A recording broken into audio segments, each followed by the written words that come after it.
And we have just finished commentary on verse 7 by Bhaktivinoda Thakur. And today we will be dwelling on the commentary by Shivram Swami.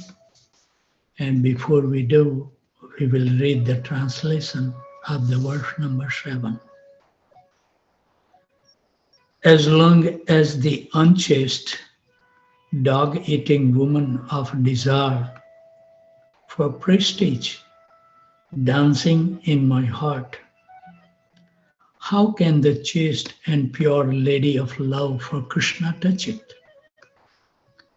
Therefore, O mind, you should always show the incomparable beloved devotee's commander of Krishna's army, who will immediately throw out the unchaste woman and establish the pure lady of love in the heart. So from verse number 4, there was obstacle was given, Gramya Katha, then the material pleasure, looking for the heavenly and the Vaikuntha planet, desire for those, and those 5 kinds of liberation. That was the obstacle described for. Number 5 had 6 enemies: lust, anger, greed, envy, madness. And then verse 6 described the obstacle main as deceitfulness and hypocrisy. And verse number 7 now describes the desire to get some name, fame, prestige, pratishtha. What a wonderful instruction. So let's dwell in the commentary by Shivram Swami Maharaj. Pratishtha means fame and asa means desire. Our desire for fame is like Drushta Swapacha Ramani, a bold outcast woman. And what does this outcast woman do? She is Swapacha, a dog eater. So she is eating dog's flesh in my heart. That is the actual meaning here. And she is dancing at the same time, Rudi Natet, having a great party, dancing around such a frivolous mood and high old time, and in one hand a dog's leg she is chewing on, dancing in my heart. And she didn't get in there by accident. I invited her in. I opened the door. I said, yes, please come in. Srila Bhaktivinoda Thakur explains that situation is what happens after repeated attempts to weed out deceit, while still the hankering for honor and distinctions remains. Such a graphic picture is being painted here of the problem. And the solution is also given. We have to show the pure devotees of the Lord. And this is the only means to drive this problem out. There is a scientific process of how the transcendental Visuddha Sattva potency in the heart of a pure devotee is able to penetrate our hearts. In other words, we are now dependent on mercy. We couldn't do anything on our own. Now we are very much dependent on mercy from others who will actually illuminate and eradicate this problem from our heart. You know, there are 4 processes earlier in the 6th verse Acharya has given us. to get a hug from the pure devotees, or to get the dust from the lotus feet, or drink the water washing the lotus feet, or follow their instructions. So the solution has been given. If you don't do it, this obstacle will keep on hankering our desire for pratishtha. Desire for pratishtha, distinction, fame, honor, position, especially in spiritual circle,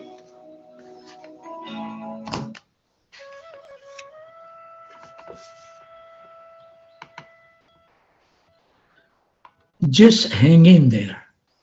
It's very tenacious, excruciatingly difficult to get out. It is the last of the enemies that we subdue. And why is it the last? Because it is the greatest obstacle, pratishtha.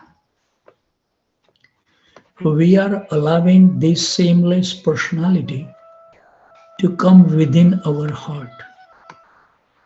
The nature of this obstacle is that it is very conveniently overlooks its own evil influence. There is a clear example of this. Not a nice example, but a clear one, and that is Duryodhana. When he was approached by Krishna after the Pandavas ended their exile, Krishna asked him, quote, make a truce, give them at least 5 villages, and finish the whole thing. You cannot persecute your cousin this way, unquote. What was the Duryodhana's response was? Quote, I'm a Kshatriya. I am the king of the land, and I am the representative of the Supreme Personality of Godhead, unquote. He said, I looked in my heart very deeply for any trace of flaw, imperfection, pride, or arrogance to see if I have actually done anything against the Pandava which was adharmic. And I have come to the conclusion that I am completely flawless in this regard. Therefore, don't push me, don't ask me to give 5 villages. Haribol. How subtle this enemy is, we can see it. Imagine completely overlooking one's own degraded and fallen position. Why? I'm now pretending something that I'm not. And I'm so convinced that I will walk naked on the street. Everyone knows the story of the emperor without any clothes. Ultimately, he becomes so convinced of his position, and his followers were so convinced that even though he is completely naked, he thinks, I have the best clothes. I'm wearing the best of all robes, king's robes. So fame is like a dog's flesh. And if you run after the flesh of a dog, it means I want to be famous as a great devotee. There is a nice example from the life of Madhavendra Puri. When Kirchor Gopinath specifically stole kheer for him and sent it out via his own pujari, the Lord told pujari, you take this sweet rice to Madhavendra Puri. When Madhavendra Puri received that sweet rice and ate, he thought, quote, as soon as everybody hears of this event, they are going to come after me thinking that I am a great devotee, unquote. So what did Madhavendra Puri did? Immediately he ran away. He left town so no one would come and recognize him or try to offer respect and praise him. That is the mentality of real Vaishnavas. In Chaitanya Charitamrita, Srila Krishnadas Kaviraj Goswami also says similar. I'm lower than Jagai and Madai. I'm like a worm in a stool. If somebody even chants my name, that person becomes fallen. Unquote. He's thinking like that because that's what it means to be a real Vaishnava. He's not just writing it, but actually thinks and feels it. So these are really, really good obstacles that our Acharya is bringing out to us if he wants to purify our heart and attain the love of Krishna in this life. So we will continue reading, but now we will dwell in the life of Srila Prabhupada. We are on volume 4 and we will be embarking upon chapter 5. A lot of ground to be covered. Sorry for my voice a little. And thank you very much for everybody for chanting so nicely. I really relish hearing the chantings. Everybody chanted so beautifully. They pronounce each pair perfectly. The speed was consistent, the volume was consistent. It's so nice to be in association of great devotees like yours. Thank you very much. Indore, December 3rd, 1970. India continued to be like a dream for Prabhupada's disciples, who gazed out the windows as the train moved them through India's unfamiliar rural world. The trackside bushes blossom in yellow. Mile after mile of irrigated agriculture fields pass by. Wheat, rice, sugarcane, and varieties of dal. Small villages, mud-walled houses with straw roof or thatch wall with tile roofs drifted peacefully by. An occasional village temple made of stone would rise above the surrounding simple structures. Cowherd boys with sticks tended their herds on the grassy banks of meandering streams. And the grazing cows, the oxen plowing in the ancient fields. The dung pitties drying in the sun for fuel. The smoke rising from the cooking fires and the smell of the warm earth. All were part of a peaceful, simple way of life the devotees were coming to appreciate through Prabhupada's association. One prominent thing that I would like to share because I think it's very good to know, as Prabhupada did, that he take those American devotees to India.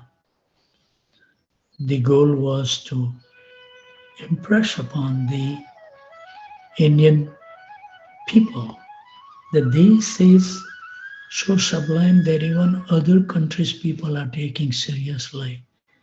But you have taken a birth in India and you are forgetting everything.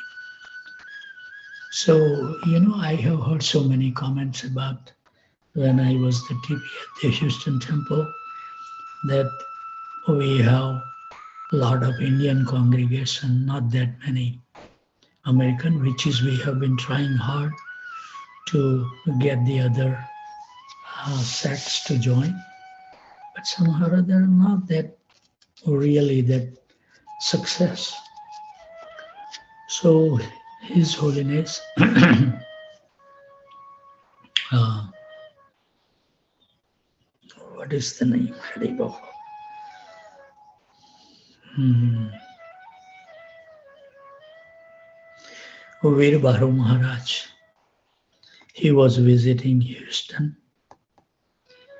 and when I share my feelings that Maharaj, we are trying to preach to other communities, but we are not that much successful. And he responded as follow to me. He said, if anybody tell you that you are not doing the right thing, tell them to give me a call. He said that Prabhupada's mission was to attract the Indian community. That was his ultimate goal. Because Prabhupada knew that to sustain that ISKCON movement around the world, it would be very essential that he get the support from the Indian community. And it was far out sentence. Veer Baru Maharaj told me that anybody tell you something different, tell me to give me a call. So different devotees has a different perspective. They have a different way of looking the things in different perspective. As Krishna give them the insight.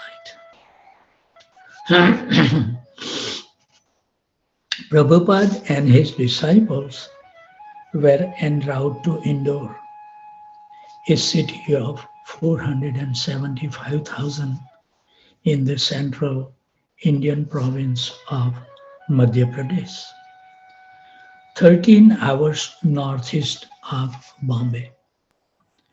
The director of the Gita Jayanti Mahotsav, a festival to celebrate the teaching of Bhagavad Gita, had invited Prabhupada and his disciples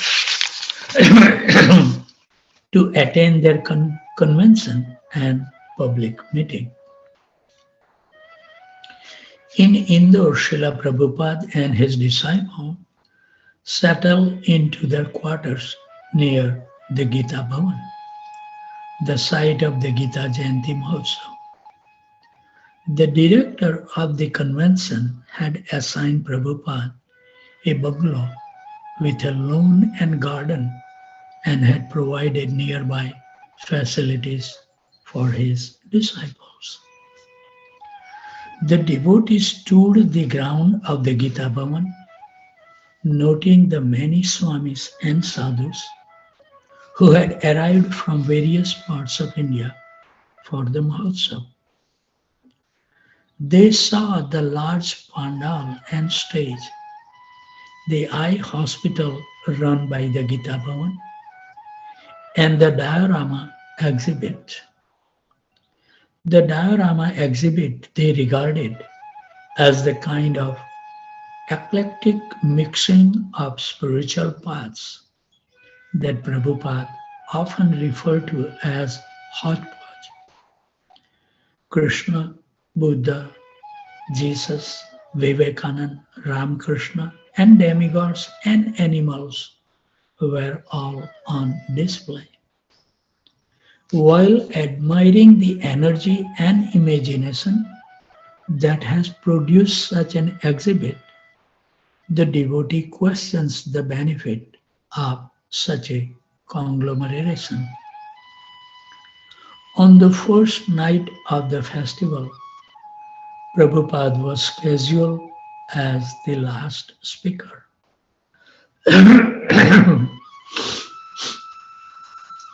His disciple, who sat with him on stage, grew bored and restless from the ordeal of so many hours of Hindu speeches.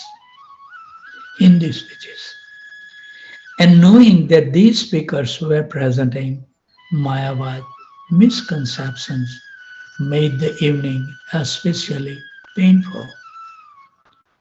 Srila Prabhupada sat sternly and waited, his hand in his bead bag, his head held high, and his lips murmuring the Hare Krishna Mahamantra.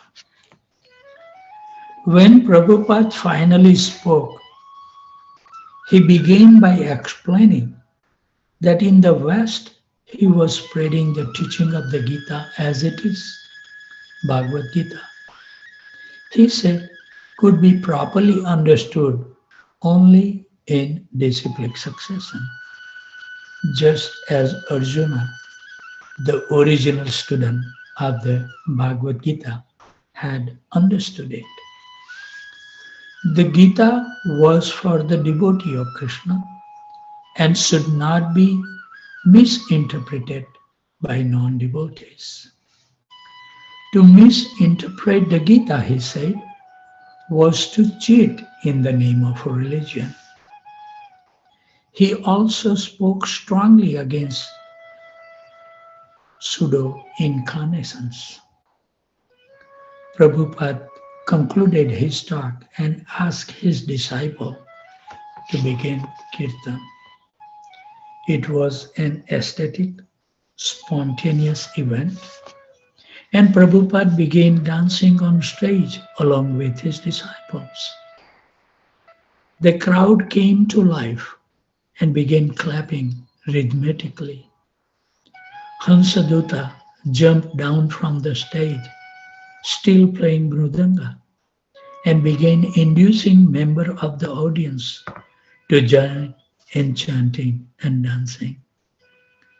Several other devotees jumped down, and soon hundreds of people had risen to their feet, swaying, clapping, and singing Hare Krishna, Krishna Krishna, Hare Ram, Rama Rama, Hare Hare. This was the real Gita Jayanti Mahotsav.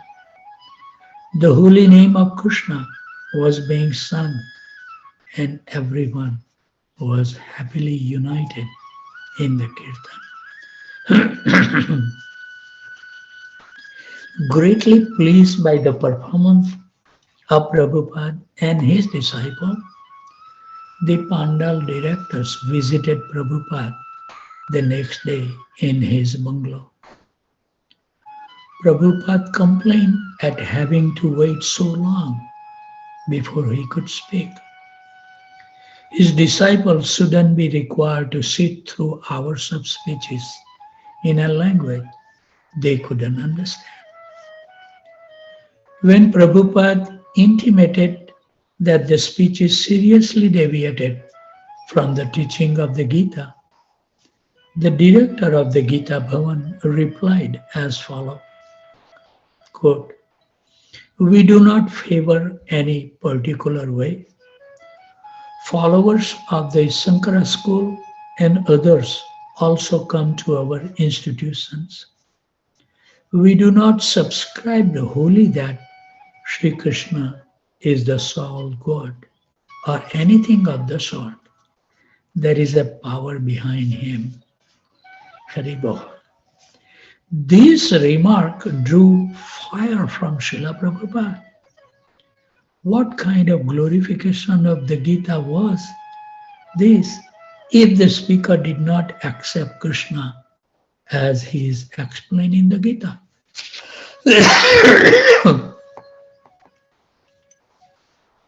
The Gita declares Krishna to be the highest truth. Mataha Partaram Nanyat. Prabhupada advised the directors of the Gita Bhavan to try to understand the meaning of the Bhagavad Gita. The director did not change their opinion, but they were intelligent enough to see that Prabhupada was a great Pandit and saint, and they listened respectfully. Nodding, they said they accepted his point of view. After the man left, Prabhupada continued, quote, "They are thinking that there is something beyond Krishna or that is the spirit within Krishna that we have to surrender to. But they do not know that the within and the without of Krishna are all absolute, eternal, and full of bliss. Prabhupada said he could see that the organizers of the Gita Jayanti Mahotsav had invited him to draw larger crowds, but they would not make him sit again through all the Mayavadi nonsense, he said. From now on, he would go with his disciple, speak, chant, and then leave.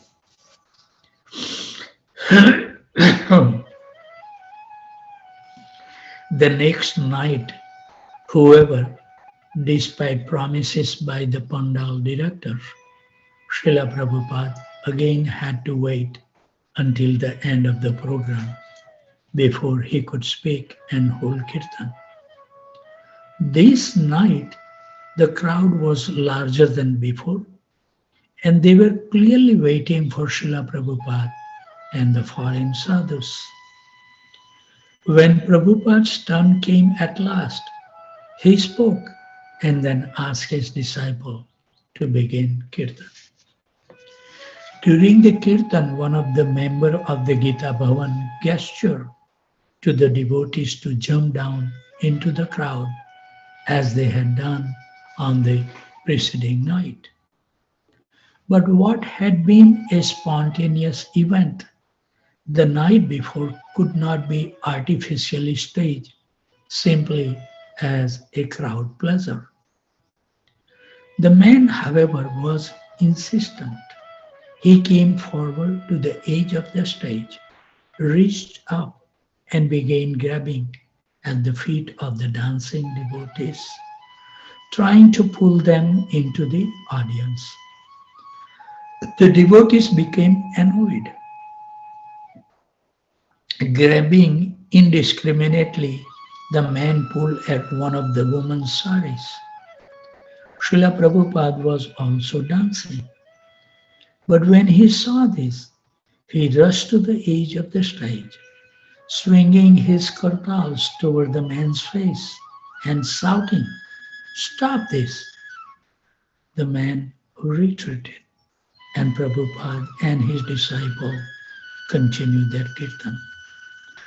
Although little noticed by the crowd, Prabhupada's burst of lion-like ferocity had amazed his disciples. The festival directors were once again pleased with Prabhupada's lecture and kirtan. But Prabhupada sent them word that he would not again sit through the other lectures, waiting his turn to speak. He had wearied of hearing opinion on Bhagavad Gita that avoided the conclusion of the Bhagavad Gita, surrender to Sri Krishna, the absolute truth. Some speaker made the Gita as allegory. Some said Krishna was not an actual historical personality. And some simply took advantage of the Gita's popularity to put forward their own political or social philosophies. A person with his own philosophy should write his own book, Prabhupada says, not use as a vehicle for his own ideas the Bhagavad Gita, a scripture worshipped by millions and respected throughout the world. Why should a conference under the name of Gita Jayanti become a forum for speculative philosophies? Bhagavad Gita states that the Gita itself is the essence of knowledge, meant to benefit the entire world. To misrepresent the Gita, therefore, was the greatest disservice. Prabhupada felt that by sitting through such a program, he and his disciple were tacitly approving the blasphemous speeches. On the third night of the festival, Prabhupada and his disciple came early to the stage, having been promised by the festival director that they would be the first on the program. But when another speaker stood and began his discourse, Prabhupada, followed by his disciples, stood and walked off the stage. The festival director was quite disturbed by this, since most of the audience had come especially for the kirtan. So he pleaded with Prabhupada to return, but Prabhupada refused. He did agree, however, to send his disciple every night, and they would speak and hold kirtan. So this is the next topic we are going. Srila Prabhupada's disciple found the morning Bhagavatam classes in Indore especially realizable. Not only was the setting intimate, 10 devotees sitting with Prabhupada in his room, but the Bhagavatam story was intriguing, one they had never before heard. Quote, we are talking of Ajamil, a Brahmana residing in Kanyakubja, presently known as Kanpur. Prabhupada began and he narrated the story of Ajamil's life, passing from time to time to read the Sanskrit text or to elaborate on the story and its lessons. Ajamil, a young Brahmin, has strictly followed the religious principle until he became infatuated with a prostitute. As Prabhupada lectured, he focused on the bogus speakers at the Gita Jayanti Mahotsav. Quote, there are so many things to know, but these things are not being discussed here. It is very cheap to do whatever you like. You simply meditate and you become God. So much cheating is going on all over the world. The so-called yogis say you meditate and as soon as you are realized, you become God, unquote. Yesterday at the Sunday feast class, His Holiness Asit Krishna Maharaj was making the same point, similar, that we are trying to be happy in this material world. And what we are doing? We are searching the way that we can solve the problems of the life. If we really meditate on our life, what we are doing is trying to make our life little easy. But Maharaj make a wonderful point. The real problems of our life, Janma, Mrityu, Jara, Vyadi, the birth, inevitable death, and in between, Jara, old age, and disease. So these are the real problems that we are facing. And those problems can only be solved by following Chaitanya Mahaprabhu's instructions, chanting Hare Krishna Mahamantra sincerely, and begging the mercy and serving the Vaishnavas. Nice realization Maharaj said, and he said, we have all the time to do all other nonsense things. But when it comes to the spiritual practice, we have no time. Haribol. So let's continue on Srila Prabhupada. There are so many things to know, but these things are but being discussed here. It is very cheap to do whatever you like. You simply meditate and you become God.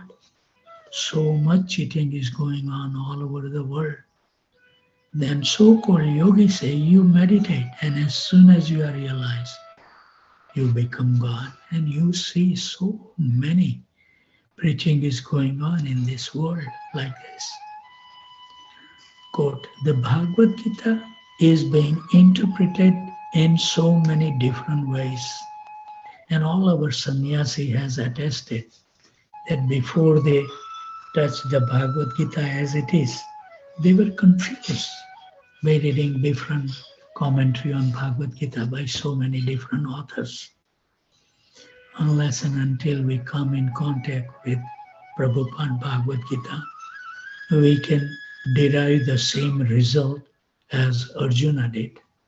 That finally, by hearing the Bhagavad Gita, he became a sincere disciple and surrendered his life to Krishna. That's the Bhagavad Gita message, not that you become God. Maharaj says that when you try to become a God, you will definitely will become a dog, a reverse of God. In his second lecture, Prabhupada narrated more of Ajamel's life. His living his 6:56, 1 minute. Okay, we should stop here. We should be punctual in our services and our practices. So we should stop here. Devotee may have other activities to perform, so before they leave, we would like to offer our humble obeisances at the desk of the lotus feet by uttering the prayer. Vanchakalpatarubhasya kripa sindhavayavacha patitanam pavanebhyo vaishnavebhyo namo namaha. Thank you very much for joining in the morning and chanting along. I think it was very nice of all of you, so I can have little rest to my throat. It will be recovered. But thank you very much, so I can get a chance to listen to wonderful chanting done by all the devotees. This group is so wonderful. I'm blessed to be a part of it. Always seeking the association of these wonderful devotees. So today also we will be crushed that His Holiness Sid Krishna Maharaj will be coming to my home to take a lunch.